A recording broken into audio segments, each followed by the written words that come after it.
as she told of her brother's capture by the Indian princess, of the burning of the fort, and of her own race for life. I knew these stories by heart when a child. 2 years ago, my mother came to me with an old notebook which had been discovered in some rubbish that had been placed in the yard to burn. The book had probably been hidden in an old picture frame for many years. It belonged to my great-grandfather, Colonel Ebenezer Zane. From its faded and time-worn pages, I have taken the main facts of my story. My regret is that a worthier pen than mine has not had this wealth of material. In this busy, progressive age, there are no heroes of the kind so dear to all lovers of chivalry and romance. There are heroes, perhaps, but they are the patient, sad-faced kind, of whom few take cognizance as they hurry onward. But cannot we all remember someone who suffered greatly, who accomplished great deeds, who died on the battlefield, someone around whose name lingers a halo of glory? Few of us are so unfortunate that we cannot look backward on kith or kin and thrill with love and reverence as we dream of an act of heroism or martyrdom which rings down the annals of time like the melody of the huntsman's horn, as it peals out on a frosty October morn, purer and sweeter with each succeeding note. If, to any of those who have such remembrances, as well as those who have not, my story gives an hour of pleasure, I shall be rewarded. Prologue. On June 16th, 1716, Alexander Spotswood, governor of the colony of Virginia, and a gallant soldier who had served under Marlborough in the English wars, rode, at the head of a dauntless band of cavaliers, down the quiet street of quaint old Williamsburg. The adventurous spirits of this party of men urged them toward the land of the setting sun, that unknown west far beyond the blue-crested mountains rising so grandly before them. Months afterward they stood on the western range of the great North Mountains, towering above the picturesque Shenandoah Valley, and from the summit of one of the loftiest peaks, where until then the foot of a white man had never trod, they viewed the vast expanse of plain and forest with glistening eyes. Returning to Williamsburg, they told of the wonderful richness of the newly discovered country, and thus opened the way for the venturesome pioneer who was destined to overcome all difficulties and make a home in the Western world. But 50 years and more passed before a white man penetrated far beyond the purple spires of those majestic mountains. One bright morning in June, 1769, the figure of a stalwart, broad-shouldered man could have been seen standing on the wild and rugged promontory which rears its rocky bluff high above the Ohio River, at a point near the mouth of Wheeling Creek. He was alone, save for the companionship of a deerhound that crouched at his feet. As he leaned on a long rifle, contemplating the glorious scene that stretched before him, a smile flashed across his bronzed cheek, and his heart bounded as he forecast the future of that spot. In the river below him lay an island so round and green that it resembled a huge lily pad floating placidly on the water. The fresh green foliage of the trees sparkled with glittering dewdrops. Back of him rose the high ridges, and in front, as far as the eye could reach, extended an unbroken forest.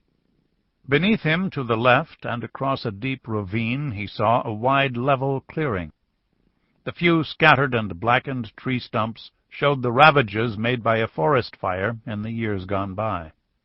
The field was now overgrown with hazel and laurel bushes, and intermingling with them were the trailing arbutus, the honeysuckle, and the wild rose. A fragrant perfume was wafted upward to him. A rushing creek bordered one edge of the clearing.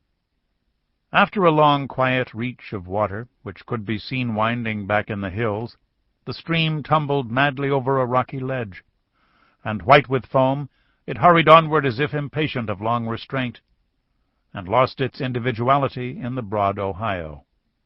This solitary hunter was Colonel Ebenezer Zane. He was one of those daring men who, as the tide of emigration started westward, had left his friends and family, and had struck out alone into the wilderness. Departing from his home in eastern Virginia, he had plunged into the woods, and after many days of hunting and exploring, he reached the then far western Ohio Valley. The scene so impressed Colonel Zane that he concluded to found a settlement there. Taking tomahawk possession of the locality, which consisted of blazing a few trees with his tomahawk, he built himself a rude shack and remained that summer on the Ohio. In the autumn he set out for Berkeley County, Virginia, to tell his people of the magnificent country he had discovered. The following spring he persuaded a number of settlers, of a like spirit with himself, to accompany him to the wilderness. Believing it unsafe to take their families with them at once, they left them at Redstone on the Monongahela River, while the men, including Colonel Zane, his brothers Silas, Andrew, Jonathan, and Isaac, the Wetzels, McCullochs, Bennetts, Metzars, and others, pushed on ahead. The country through which they passed was one tangled, most impenetrable forest. The axe of the pioneer had never sounded in this region, where every rod of the way might harbor some unknown danger. These reckless bordermen knew not the meaning of fear. To all, daring adventure was welcome, and the screech of a redskin and the ping of a bullet were familiar sounds.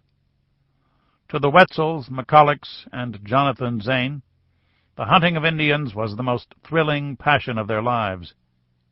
Indeed, the Wetzels particularly knew no other occupation. They had attained a wonderful skill with the rifle. Long practice had rendered their senses as acute as those of the fox. Skilled in every variety of woodcraft, with lynx eyes ever on the alert for detecting a trail, or the curling smoke of some campfire, or the minutest sign of an enemy, these men stole onward through the forest with the cautious but dogged and persistent determination that was characteristic of the settler.